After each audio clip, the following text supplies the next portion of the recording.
नमस्कार। आपको पिछले अंक का, पिछले संडे का की मुलाकात आपने सुनी होगी और मुझे पूरा यकीन है कि आप अपने घर के ऊपर निजी बच्चों के साथ सामूहिक साधना भी कर रहे होंगे। ये दुनिया के लिए है, इससे दुनिया को लाभ होगा और ख़ास तौर से ये जो आज की समस्या है कोरोना,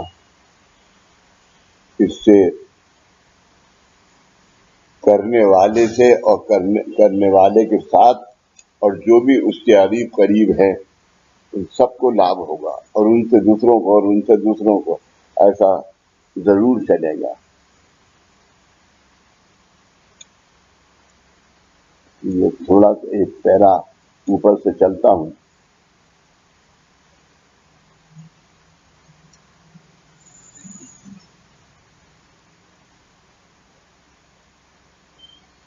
तो इस क्षण तक आपने जो कुछ भी प्राप्त किया है उसकी भविष्य में क्या मर्यादा होगी, इसके बारे में गुरु ने तय नहीं किया। यानी गुरु ने जो तुम्हें आज दिया है, तो जो आज सिद्ध किया है वो दिया, अब इसकी मर्यादा क्या है, ये कहाँ तक चलेगी, इसका कोई अंत नहीं है।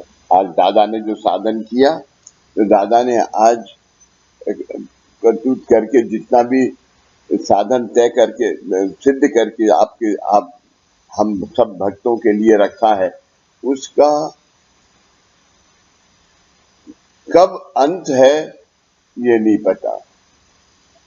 एक जमाना था कि जब राम का जमाना था, फिर कृष्ण का जमाना था, तो इसमें भी माइनस प्लस तो थे ही।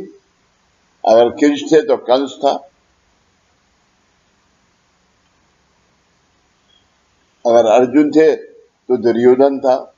ये तो सब दुनिया का सिस्टम चलता ही है। मर्यादा होगी, इसके बारे में गुरु ने तय नहीं किया, बल्कि आज जो कुछ सिद्धता की है वो आपको दी, जो कि आकाश तत्व के साथ में सिद्धता है, और वो आकाश तत्व के साथ में सिद्धता का प्रतीक आज आपके पास है प्रतिमाओं के रूप में। गुरु तत्व कैसा है? जैसे आकाश का अंत पता नहीं चलता, आकाश का अंत क्या है, शुरुआत क्या है, इसका कोई पता नहीं। पानी का अंत पता नहीं, हवा का अंत आखिर पता नहीं चलता, पृथ्वी का अंत पता नहीं चलता। पृथ्वी की प्रदक्षिणा करने पर भी इस छोर पर आकर एक स्थान पे आकर रुकते हैं, यानी अंत होता ही नहीं। रुकते हैं लेकिन अंत नहीं होता, वो फिर दूसरे स्थान से शुरू हो जाता है। फिर से पहले तो शुरुआत पृथ्वी पर रहने वाले भक्त का अंत है। पृथ्वी पर आज भक्त जो आत्मा स्वरूप, जो जिनके पास आत्मा से जिस कर्म से पैदा हुए हैं, पृथ्वी पर रहने वाले भक्त का अंत है, क्योंकि उसके कर्मों से उसके जितने जैसे कर्म है उस हिसाब से उसका जीवन कितना है वो पता है। भक्त का अंत है, परंतु पृथ्वी का अंत नहीं है। पृथ्वी पे तो मरेगा पैदा होगा, मरेगा पैदा होगा, मरेगा पैदा होगा। तो फिर सोचो इस साधना में, दीक्षा में क्या नहीं है? आज इस ओंकार साधना में क्या नहीं है जो कि दुनिया की भलाई कर सकता है? और यदि ऐसा सवाल आपके द्वारा पूछने पर क्या होगा, और यदि ऐसा सवाल आपके द्वारा पूछने पर क्या होगा? कुत्ता एक हड्डी लेता है, उसमें खाने लायक खाने के बाद में उसे रास्ते पर फेंक दिया जाता है, परंतु केवल उसकी खुशबू से वह कुत्ता उसे लेकर आता है। हड्डी है, उसे मांस नहीं है, मगर वो उसे लेता है और उसी को चबाता है। फिर जब उसे लगता है कि इसमें कुछ नहीं तो उसे फेंक देता है और उसे चबाने चूसने लगता है। इतना अधिक कि अंत में उसके दांतों में से खून आने लगता है, परंतु कुत्ते को ऐसा लगता है कि वह खून उस हड्डी में से ही टपक रहा है, इसलिए वो उस हड्डी को बिल्कुल छोड़ने के लिए तैयार ही नहीं होता। ये सवाल है। ठीक ऐसे ही यदि आपको एक बार दृष्टांत होता है, यदि आपको एक बार दृष्टांत यानी आपको एक दफा ये लगता है कि सामने बाबा खड़े हुए दृष्टांत होता है, तो आप उन हड्डियों को मरने तक नहीं छोड़ोगे। अगर एक बार दृष्टांत हुआ तो जिंदगी भर आप उस दृष्टांत के साथ में आपको चलना ही पड़ेगा। आप नहीं चलेंगे तो आपकी आत्मा आपको चलाएगी। तो ये प्राथमिक अवस्था की आपको एक बार दृष्टांत होता है तो आप उन हड्डियों को मरने तक नहीं छोड़ोगे। तो ये प्राथमिक अवस्था की प्राथमिक अवस्था है, यानी शुरुआत की शुरुआत अवस्था है। इसलिए इस मार्ग के बारे में वह जगत में उस जगत में जो भी कुछ सुना होगा उसकी कीमत शून्य है, जीरो है।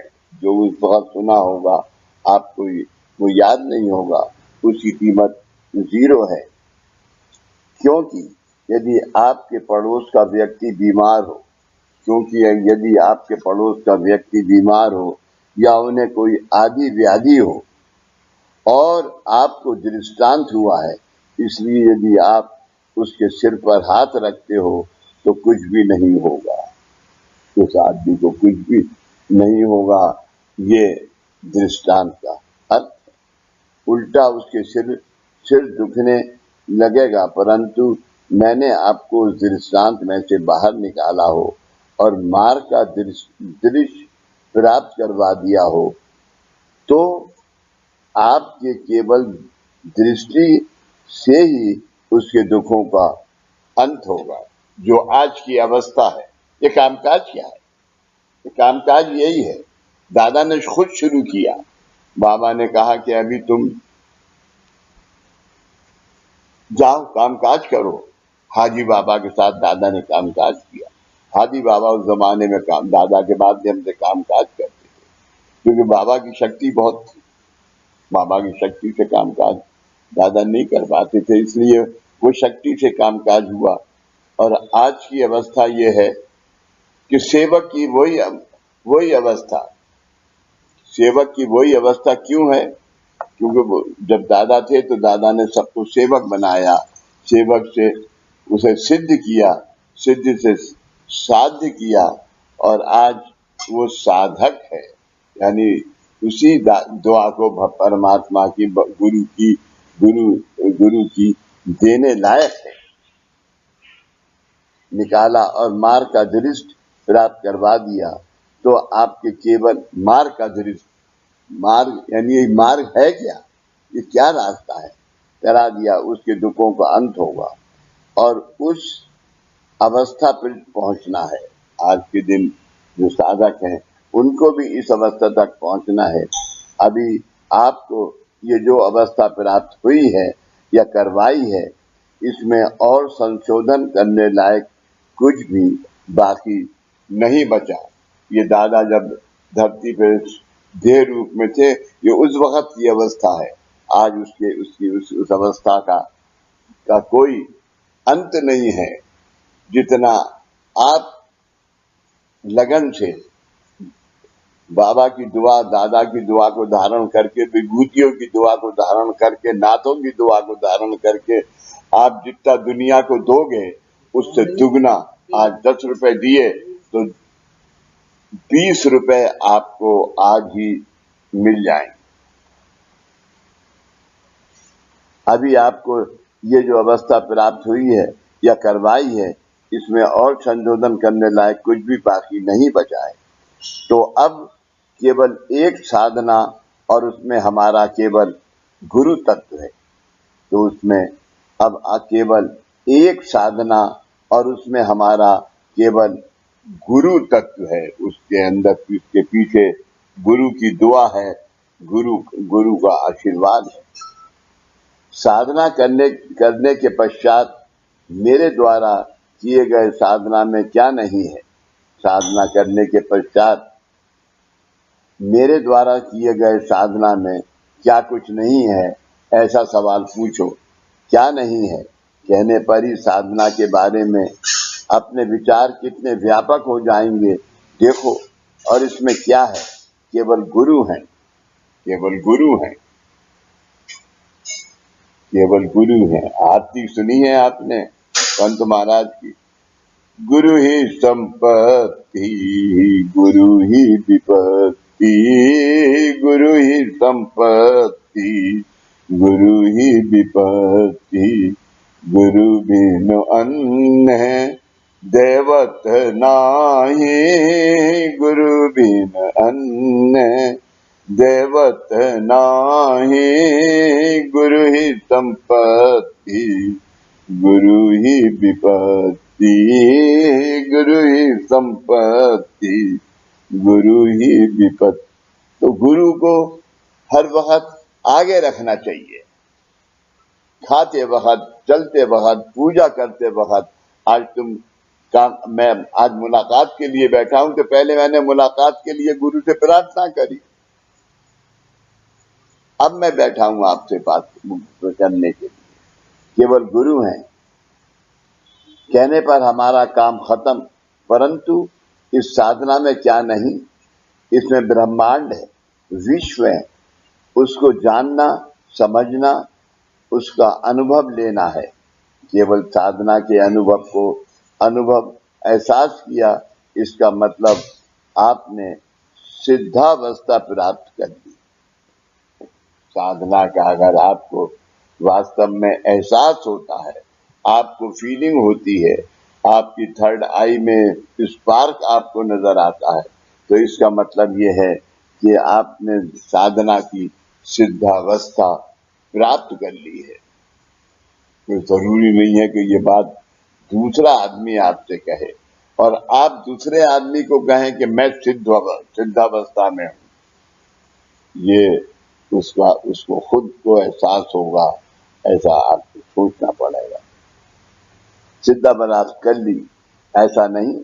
साधना माध्यम के द्वारा विश्व के अनुभव का अनुभव लेना, साधना माध्यम के द्वारा विश्व के अनुभव का अनुभव लेना।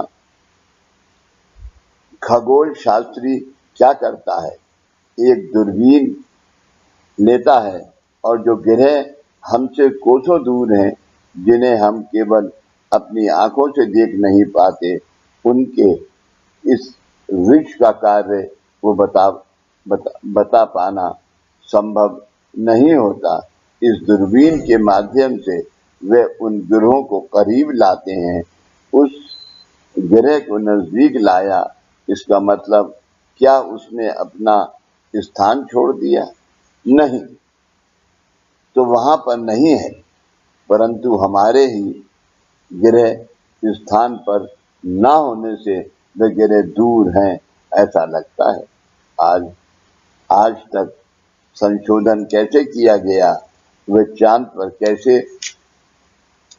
कैसे पहुंचे, उन्होंने एकदम छलांग नहीं लगाई।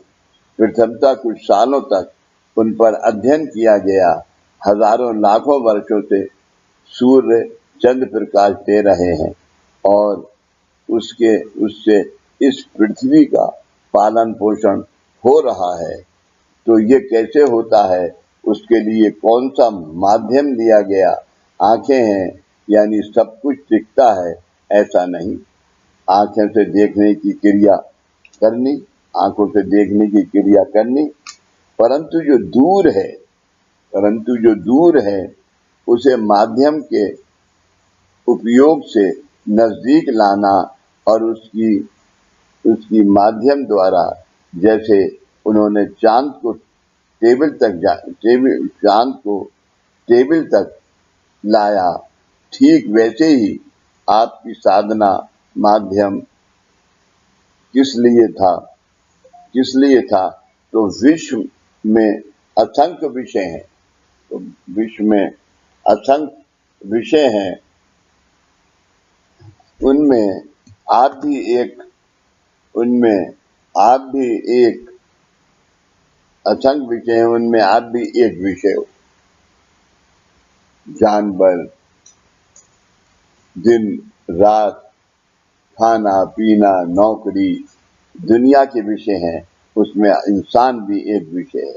ये विषय आप में सिद्ध हो, इसलिए स्वयं के प्रति ज्ञान, आत्मा कर्म का ज्ञान, स्वयं के प्रति ज्ञान यानी आत्मा और कर्म। आज कर्म आपको क्या करा रहा है, आज कर्म आपको क्या दुख दे रहा है, आज कर्म की गति आपके लिए कैसी है, वो उसका ज्ञान आपको खुद एहसास होगा। और गुरु कृपा से अब वो विषय सिद्ध हो चुका है, और गुरु कृपा से अब वो विषय सिद्ध हो चुका है। अब इस विषय में जो अन्य विषय हैं, उनके बारे में ज्ञान प्राप्त करवाने का यह माध्यम हो चुका है। एक विषय में हमेशा दूसरा विषय, उनके माध्यम का ज्ञान माध्यम ज्ञान हो चुका है। साधना, ये जो साधन आपको सूचित किया, क्या वो केवल देवों को देखने के लिए है? ईश्वर कहाँ है?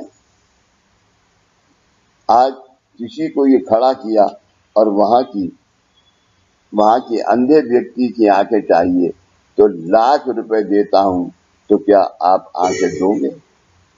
जन्म प्राप्ति से पहले और जन्म लेने पर इन इंद्रियों, जिन इंद्रिय अब आदि माध्यम संपत्ति द्वारा आपने इस जगत का अस्तित्व एवं ज्ञान प्राप्त किया है या इसे जानने की कोशिश की, उन आंखों को आप जन्म प्राप्ति से पहले ईश्वर से मांगने नहीं गए थे।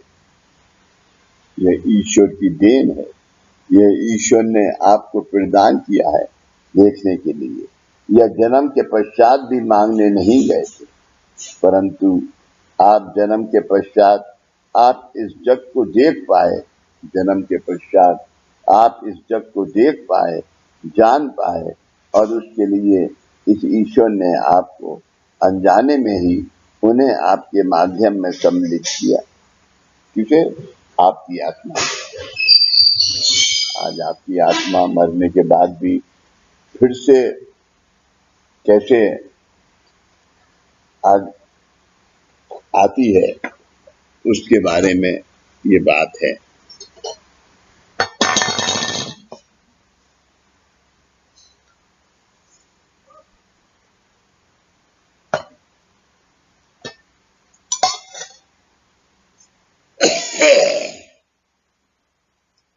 अनजाने में ही उन्हें आपके माध्यम में सम्मिलित किया, और इससे अलग ईश्वर कौन सा होगा? आज यदि आंखें नहीं होती तो क्या शिरडी में जाकर खड़े होकर बता पाते साईं बाबा कैसे हैं? नहीं बता। ठीक वैसे ही मैं आपको ओंकार की महत्वता बताता हूँ। ओंकार की महत्वता, इंपॉर्टेंस कितना प्रखर है, कितना लाभदायक है। क्या इसका लाभ है दुनिया को? आपको नहीं, सिर्फ अकेले दुनिया को क्या लाभ? खड़े होकर बता पाने में साईं बाबा, ठीक वैसे ही मैं आपको ओंकार की महत्वता बताता, फिर भी यदि वाणी नहीं होती तो क्या आप उसे ग्रहण कर पाते? मेरी वाणी यानी दादा की वाणी, वाचा नहीं, दादा की वाणी अगर नहीं होती तो आप उसे, क्योंकि वाणी और वाचा में फर्क है। वाणी सिद्ध है, वाणी सिद्ध है, ग्रहण कर पाते। अभी जिस विषय के बारे में बोल रहा हूं और उसके कारण आप ये सब दादा कह रहा बोल रहा हूं, और उसके कारण आपको इस मार्ग का ज्ञान प्राप्त हो रहा है, परंतु यदि ये सुनाई नहीं देता तो क्या करते? इसलिए कान है। यदि सुनते तो भी क्रोध नहीं होता तो ये माध्यम कैसी है?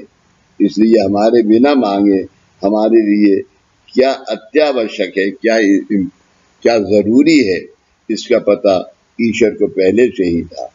और जन्म के पश्चात हमारी इच्छा पूर्ति हो, इसलिए उसने पहले ही बिना मांगे इतना कुछ हमारे अनजाने में ही दिया, और इतना सब कुछ जो देने वाला है उसे कभी ना कभी इंद्रिय माध्यमों से देखें इस माध्यम से देखें, ऐसे हमें कभी ना कभी इच्छा होगी होगी होगी, है ना। परंतु अभी तक आपकी ऐसी इच्छा नहीं हो रही।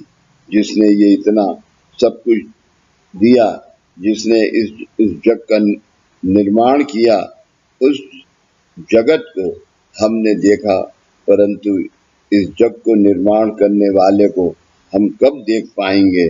और जिस वक्त इसकी भूख निर्माण होगी, उस वक्त ये माध्यम जिन्होंने आज तक जग को देखा, वही इस जगत के कर्ता सूत्रधार तू जगत पालक का दर्शन आपको कराएंगे। और तत्व ज्ञान की इतनी शास्त्र शुद्ध भूमिका होते हुए भी इन पंच धातु की मूर्तियों का देवताओं के रूप में कपोल कल्पना करके उन्हें निवारा भगवान का मंदिर में रखकर एक बार उनका पूजन करने पर हमारे जीवन की जिम्मेदारी खत्म हो गई, सोचकर आप वहां पर रुक जाते हैं। परंतु जो अधिक बनाते हैं, वे देव एवं धर्म अधिक कारणीभूत, ऐसा मेरा आरोप है। ये हमने मूर्ति बनाई, लेकिन वो मूर्ति का उसके अंदर क्या वो देवत्व है? नहीं। देवत्व कब आएगा? जब उस मूर्ति की प्रतिभा, यानी प्रतीक, प्रतिमा अन प्रतिभा, जब आपको, आपकी काया को, आपकी वाचा को, आपके मन को, आपकी बुद्धि को जब उसका एहसास होगा, तब वो प्रतिमा है। और वो प्रतिमा कब होगी? वो प्रतिमा होगी भक्ति सुख जरी अनेक जन्म, भक्ति सुख जरी अनेक जन्म, ये न तुझे पाई, न लगे आन के पानी। झाड़ी चरण धूलो मस्तक की मजा, झाड़ी चरण धूलो मस्तक की मजा, न लगे आणी के काहे, न लगे आणी के काहे। चरणों की तरफ हमेशा अमृत चरणों से मिलेगा। भगवान के मंदिर में रखकर एक बार उनका पूजन करने पर हमारे जीवन की जिम्मेदारी खत्म हो गई, सोचकर आप वहां पर रुक जाते हैं। पूजा पाठ लोग आने लगते हैं और पूजा होने लगी। मानव को अधिक अज्ञानी बनाने में देव एवं धर्म अधिक कारणीभूत है, ऐसा मेरा आरोप है। ये दादा की शिकायत है। हर एक मानव की परिस्थिति, उसका आचार विचार उसकी परिस्थिति अनुसार होता है। मैं पूजा करता हूँ, बाबा ने इसका मुझे साई कल्प अध्यात्म संस्था का मुझे प्रतिनिधित्व दिया है। ये मेरा अगर सोच के मैं बैठूं तो नहीं है। मैं कौन हूँ? मैं सेवक हूँ, मैं बाबा का नौकर हूँ। उस जैसे कि घर का नौकर आपको खाना बना के देता है, आपको झाड़ू लगाता है, आपको पोछा करता है, ऐसी अवस्था अगर आप करेंगे और उससे जो प्राप्त होगा वो अवस्था। परंतु जिसे श्रद्धा पूर्वक और भक्ति पूर्वक एक गुरु तत्व जो कि जीवन को साकार करने वाला है, गुरु तत्व जो कि जीवन को साकार करने वाला है। इसके पीछे इच्छा नहीं होनी चाहिए कि ये मुझे साकार करने में 10 मिनट के अंदर हो जाएगा, या मैंने आज पूजा करी तो ये मुझे सब कुछ मिल जाएगा। होने वाला है, उसे समझकर उसमें अपने नित्य पूजन में रखा। बाबा लक्षाधीश की भक्ति प्रेम पूर्वक स्वीकार करते हैं। आप कितने प्रेम से दादा बाबा की भक्ति करते हैं, उतने प्रेम से बाबा उसको स्वीकार करते हैं। और झोपड़ी में रहने वाले की भक्ति स्वीकार नहीं करते। क्यों ऐसा कभी हुआ? तो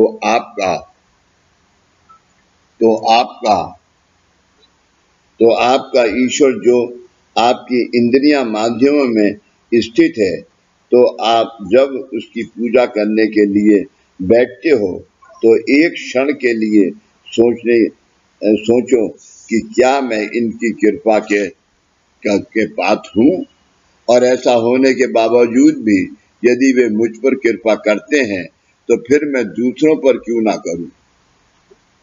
आज सेंटर का यही मतलब है कि जो तुम्हें भगवान बाबा ने तुम्हें दिया है वो किसके लिए है? दूसरों के लिए। अगर तुमने दूसरों की सेवा करी तो दूसरे लोग जो हैं वो तुम्हें क्या देंगे? दुआ। अपनी बुद्धि से नहीं, वो उनकी आत्मा तुम्हें दुआ दे, जो कि तुम्हें पता नहीं है, जो कि तुम चाहते भी नहीं हो। लेकिन आत्मा अगर तुम्हारे स्थूल देह को अगर आज सुख मिला है, खाना खा के तुम्हारी आज समझदारी हुई है, तो वो जो खाना है वो आत्मा को आज तसल्ली अगर हुई है तुम्हारे बुद्धि को, तो आत्मा बनाने वाले को, खिलाने वाले को आज बुद्धि दुआ देगी। एक मिनट।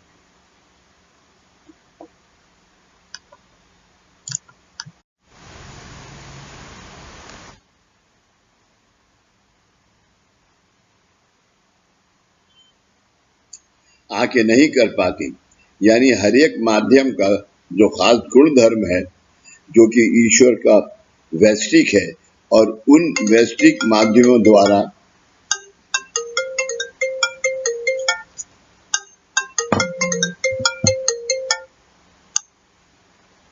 अनका मैं तुझे फोन करूंगा।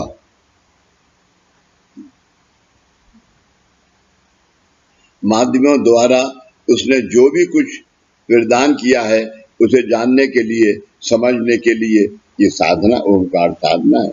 आपने साधना का अंतिम साध तय किया कि स्वर्ग से एक हवाई जहाज आएगा। आपने साधना का, अगर आपने ये तय किया, आपको साधना किसने दी है? गुरु ने दी है।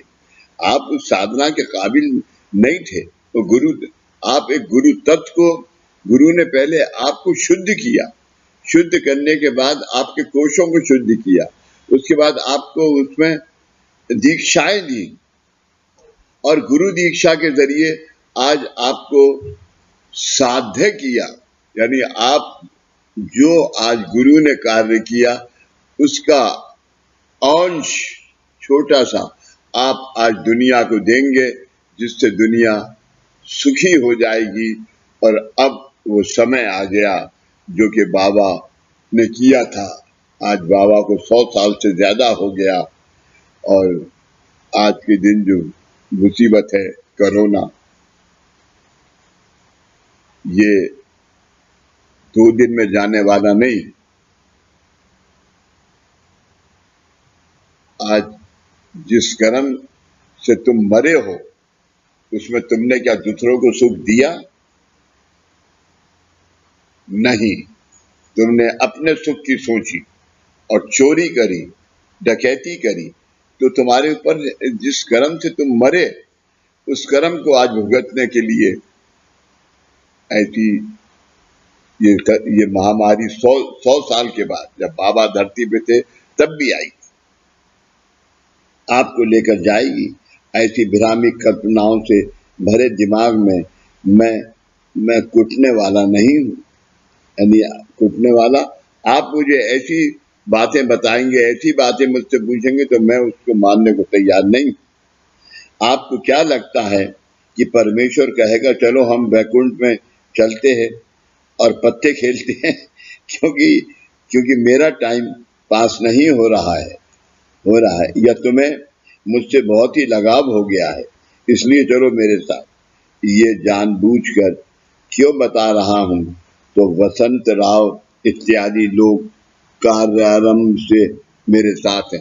ये एक बहुत ही वसंत राव सबसे पुराने, जब दादाजी को दीक्षा प्राप्त हुई हाजी बाबा से और ब, ब, बड़े बड़े पीर साहब मोहम्मद जलानी बाबा से, बॉम्बे के अंदर उस जमाने में 5 आदमी दादा के साथ थे। दादा लक्ष्मण राव, दादा के बड़े दादा से छोटे राम बाबू, वो उनसे छोटे, और वसंत राव, ये उनसे, टिल्लू, ये उनसे, उनके साथ, ऐसे 5 आदमी दादा के साथ थे। जहां दादा ने ब्रह्मांड से गुरु दीक्षा प्राप्त करी एक पीपल के पेड़ के नीचे बैठ। कार्यक्रम में मेरे साथ हैं। ये कार्य केवल आपको पीछे लगाने के लिए प्रारंभ नहीं किया, यानी आपके पीछे लगा दिया कि जिससे कि आप मजबूर हो और आप इसे करें, ऐसा नहीं किया। जब तक आपका विकास नहीं होता या जितना विकास हुआ होगा उतने तत्व ज्ञान को जानकर समझकर आगे बढ़ना। आज जो दादा ने ज्ञान दिया है उसको समझ के कल की अपने आप जब उसे समझोगे तो उससे आगे की अवस्था तुम्हें अपने आप प्राप्त होगी। ऐसा ये कार्य है अपने आप। ये क्या कहलाती है? यही गुरु की कृपा, यही गुरु की प्रेरणा है। बढ़ना, जितना विकास हुआ होगा उतना ही दूसरों को बांटते जाना, उतना दूसरों को बांटते जाना। पिछले 25 सालों में क्या कभी मैंने कहा कि आपको मोक्ष प्राप्त करवा देता हूं? नहीं। मोक्ष आपकी अपनी अवस्था, आपको आपके अपने आचरण पर निर्भर करती है मेरे भाई। अरे आज वीटी जाने पर, वीटी स्टेशन बॉम्बे जाने पर दिल्ली का टिकट नहीं मिलता। फिर से मोक्ष क्या किसी के बाप की अमानत है? कीर्तन में खड़े होकर कहते हैं कि तुम्हें मोक्ष प्राप्त करवा देता हूं, कल दिल्ली जाना है, इसलिए वल्लभ से कहें कि राजधानी का टिकट निकालें। परंतु वल्लभ एक दूसरे वो हैं थे, अब तो स्वर्गवास हो गया उनका, दादा के साथ थे। ये भी एक टैक्सी का इनका बिजनेस था, और तो उनसे अगर हम कहें राजधानी का टिकट निकालने के लिए, वो दादा ये सब जोक में कहें राजधानी का टिकट निकालने, परंतु वो मिलेगा ही इसकी कोई गारंटी नहीं। आज इस जगत में इतनी निश्चिंतता है, और इनका कहना है कि इस जगत के लोगों को मोक्ष प्राप्त होगी, यानी उनको मोक्ष पात्र होगा, ये भी सही ही नहीं है। इनमें 2 बातें हैं। एक, यानी यहाँ पर जन्म प्राप्त करके यहीं पर मरना, ये भी मोक्ष ही है। यहीं पे मरना ये भी मोक्ष ही है। और दूसरा, यानी यहाँ से छूटकर उच्च अवस्था पर, यानी दूसरे लोक में जाना, ये भी मोक्ष।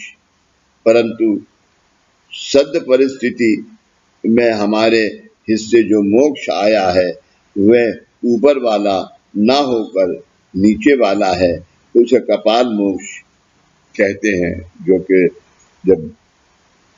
जब शरीर को जलाया जाता है, फिर जो थोड़ी देर के बाद हो जाती है, तो जो कपाल होता है यहाँ पर, उसे कपाल कहते हैं, इसे कहते हैं।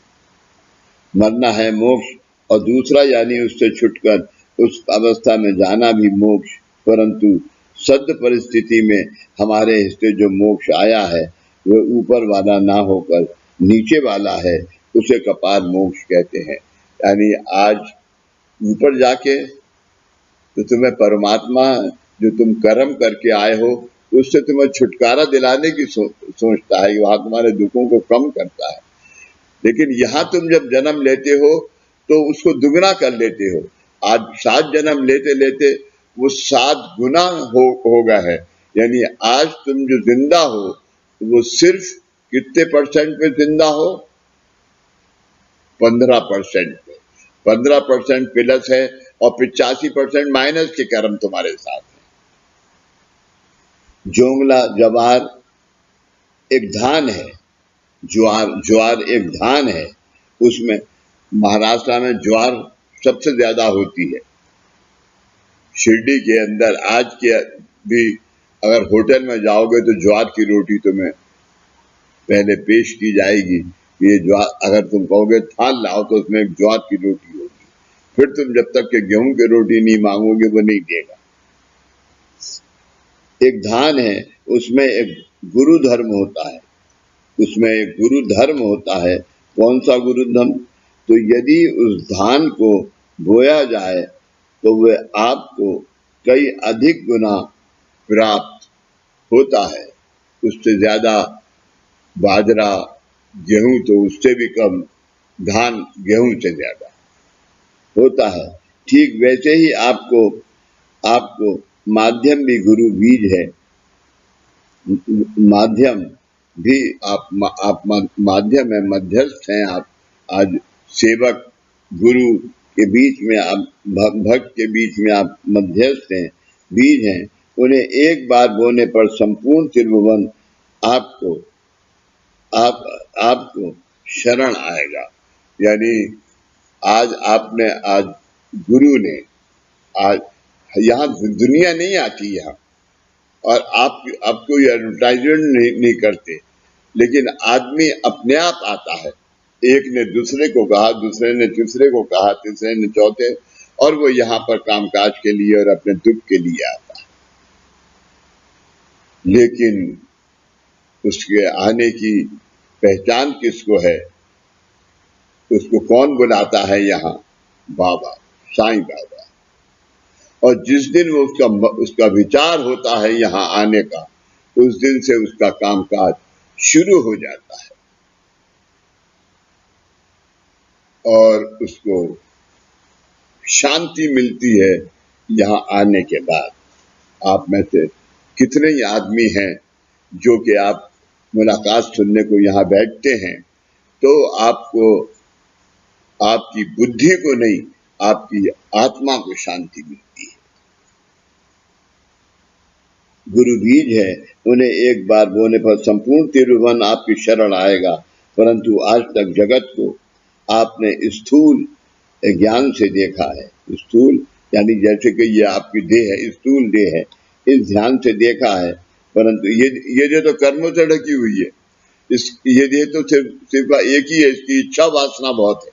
ये बाजार से गुजरो तो यहाँ पर सीख कबाब बिक रहा है, रुमाली रोटी है तो वो उसकी इच्छा एकदम हो गई, चिकन है उसकी इच्छा हो गई, पनीर है उसकी इच्छा हो गई। तो ये तो इच्छा वासना है ये। परंतु अब ये माध्यम आपको इस सृष्टि का सूक्ष्म ज्ञान देना प्रारंभ करते हैं, और ये सूक्ष्म ज्ञान ही आपको इस विश्व के निर्माण होने का कारण, और यहाँ पर हमने क्यों जन्म लिया, इन दोनों कारणों का एक रूपत्व करवा देता है, इन दोनों को एक मिला देता है।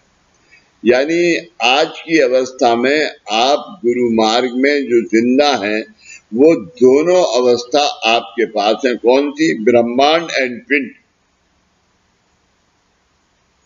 आपकी साधना ब्रह्मांड में, ब्रह्मांड की शक्ति आपकी साधना में, आपके माध्यम के अंदर, आपकी माध्यम को एहसास दिलाना, आपके कर्म को एहसास दिलाना, ये इसका कार्य है।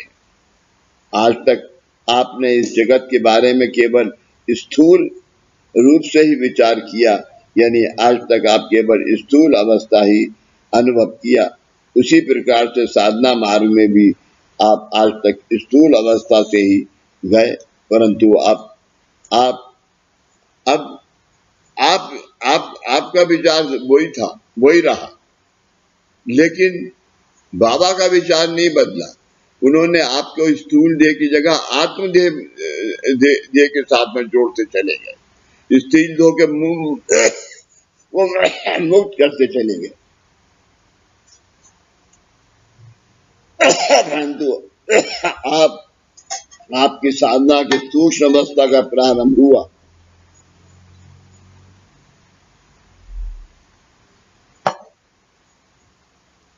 परंतु आपकी साधना से सूक्ष्म अवस्था का, जो कि आपको दिखती नहीं है, इस स्थूल देह के अंदर जो चर्बी है, उसके नीचे जो देह है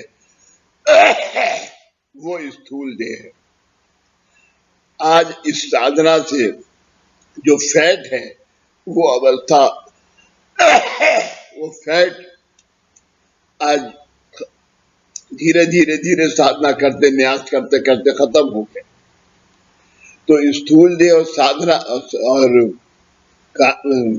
स्थूल देह और सूक्ष्म देह दोनों एक हो गई।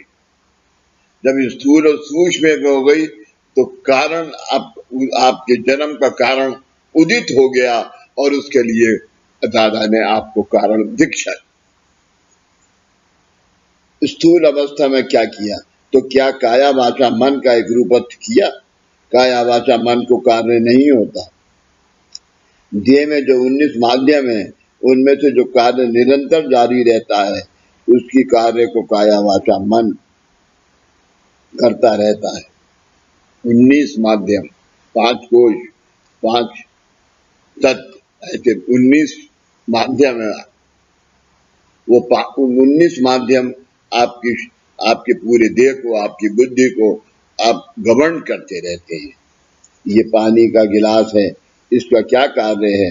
तो हमें प्यास लगने पर हम पानी पीते हैं, दूध पीते हैं। उसी प्रकार से काया केवल एक बर्तन है, काया एक बर्तन है, माध्यम है। वाचा भी एक माध्यम है, मन एक माध्यम है। ये जो माध्यम है, ये किस माध्यम के से कार्य करते हैं? जैसे कि पहले ही आपको बताया कि आपके बिना मांगे ही आपको इंद्रियां माध्यमों की प्राप्ति हुई है। उन्हीं माध्यमों द्वारा इस कार्य को करना है। आंखें दरवाजे को देखता है, आंखें दरवाजे को देखती हैं, तो अपने आप ही पैर उधर मुड़ते हैं ना। वैसे ही कोई भी विषय हमारी आंखों से दिखाई देता है और काया से क्रिया होती है, फिर भी आपको क्रियाशील कौन करता है? तो इंद्रियां, अवयव की दैहिक संपत्ति का उपयोग आपने केवल स्थूल जग को देखने के लिए ही किया है। स्थूल देह ये जो आपको दिख रहा है, किया है, स्थूल देह को देखने के लिए ही किया। ये यहाँ पर टेप रिकॉर्डर है, इसे आपने देखा और टिल्लू ने देखा इसमें फर्क क्या है? आप स्थूल रूप देखोगे और टिल्लू सूक्ष्म रूप से देखेंगे, परंतु मुझे उसमें से कुछ भी समझ में नहीं आता, तो मैं उसमें से कारण अवस्था का लाभ लूंगा। तो आज तक आपने क्या किया?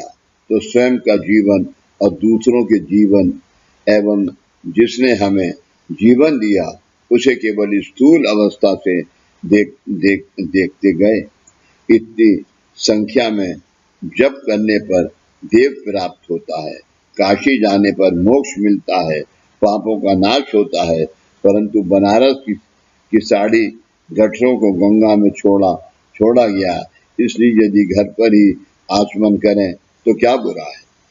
आचमन करें, ओम केशवाय नमः, ओम नारायण नमः, ओम माधवाय नमः और ओम गोविंदाय नमः। ऐसा 2 दफा किया और जो गोविंदाय नमः है तीसरा, उसको तुलसा जी के अंदर विसर्जन कर दो, बनारस हुई है।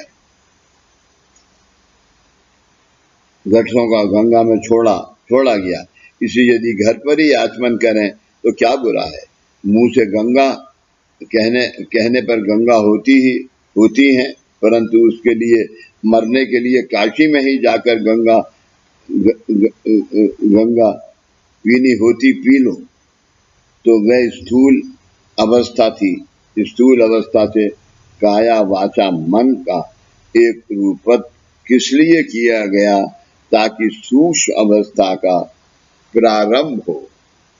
जो अवस्था आज आप आंखों से देख नहीं सकते, उस अवस्था का लाभ आपको इसी जन्म में मिले, ऐसी काया वाचा मन एक रूप होकर ऐसे मन का विचार है। और ये इतना सत्य है जितना कि सूर्य और चंद्रमा, दिन और रात, ये इतना सत्य है। बाबा से भक्ति करो और श्रद्धा रखो, देखो ये तुम्हें इसी जन्म में मिलता है। इसकी इच्छा मत करो कि हम आज बाबा की सेवा कर रहे हैं तो हमें आज ही लाभ होगा, मुमकिन नहीं है। कर्मों की गठरी इतनी है कि जब तक के कर्म तुम्हारे पिरखर है, आज गुरु तक उससे पिरखर है, लेकिन कर्म उस पिरखर है। अगर गुरु उसको एक गुरु या परमात्मा के लिए 1 मिनट की बात है, मगर उसको अगर गुरु ने 1 मिनट में निकाल दिया तुम्हारे मन से, तो तुम्हारे हाथ पैर जैसे पैरालाइज हो जाएगा। तुम्हारे पास इतनी शक्ति नहीं है कि तुम उस शक्ति को, ब्रह्मांड की शक्ति को तुम धारण कर सको, रियलाइज कर सको। इसके लिए तुम्हें समय चाहिए, और वो समय आने के लिए आज ओमकार साधना है, ताकि सूक्ष्म अवस्था का प्रारंभ हो। कैसे होता है कि काया वाचा मन की गति भिन्न भिन्न होती है। आज यदि आप ओमकार करने बैठते हो तो आपका मन एकाग्र होता है, पहले क्यों नहीं होता था। ये काया वाचा मन की गति है। आप किसी भी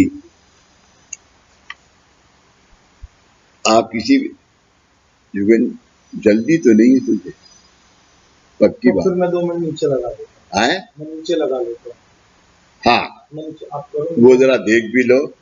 और मैं अभी संजय से कहना कि नरेंद्र को चाय भिजवा के, नींबू पानी लेगा, चाय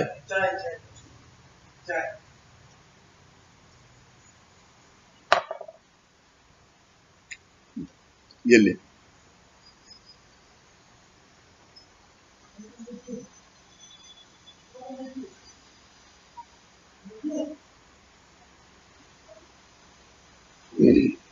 किसी भी शास्त्र परत में जाकर देखो, मन केंद्र होता है, वह काया से एक रूप नहीं हो पाता, क्योंकि मन की गति अति प्रखर होती है, परंतु काया मन में प्रवेश कर सकती है।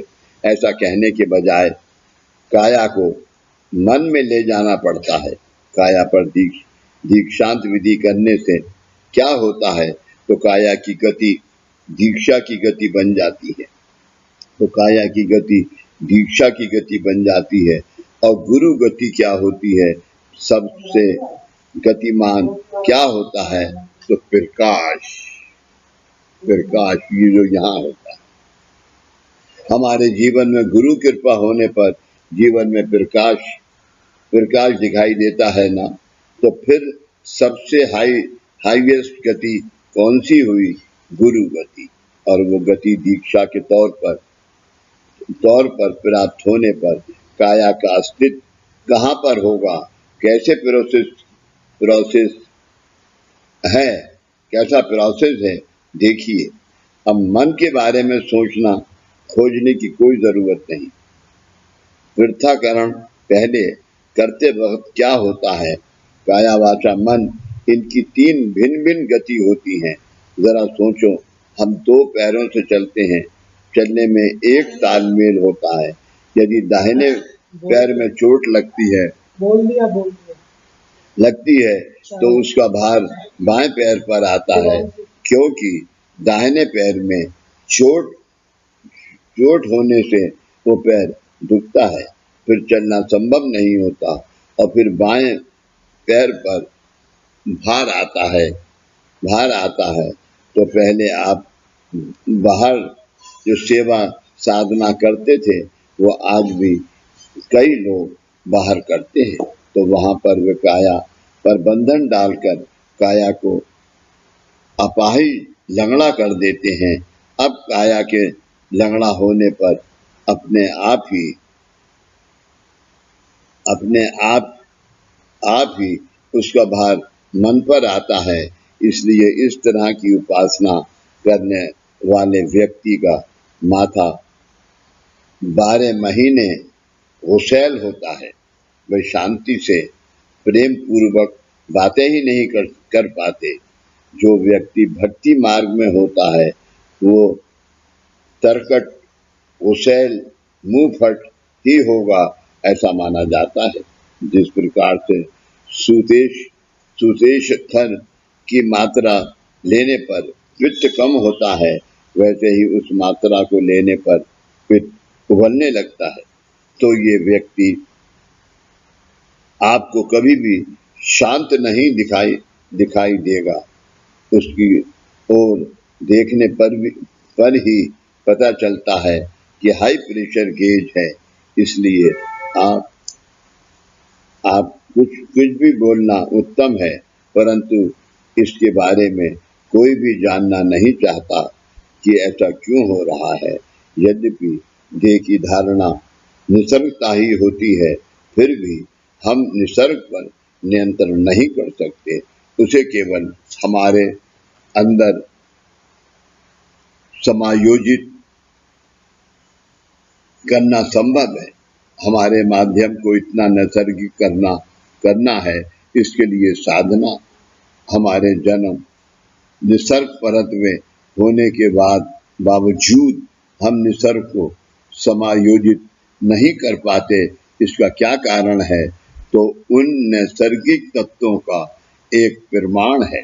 पृथ्वी पर 3 गुना पानी होने पर यह प्रमाण योग होता है और आसमंत के इस जगत में सब कुछ योग प्रकार से चलता है। जिस वक्त इन तत्वों में कमी अधिकता उत्पन्न होती है, उस वक्त भूकंप, तूफान, पर्जन, रुद्र, वृष्टि, बाढ़ होती है। यद्यपि हर एक व्यक्ति पंच महाभूत तत्वों से धारण होती है, फिर भी हर एक पंच तत्वों में कमी या अधिकता होती है।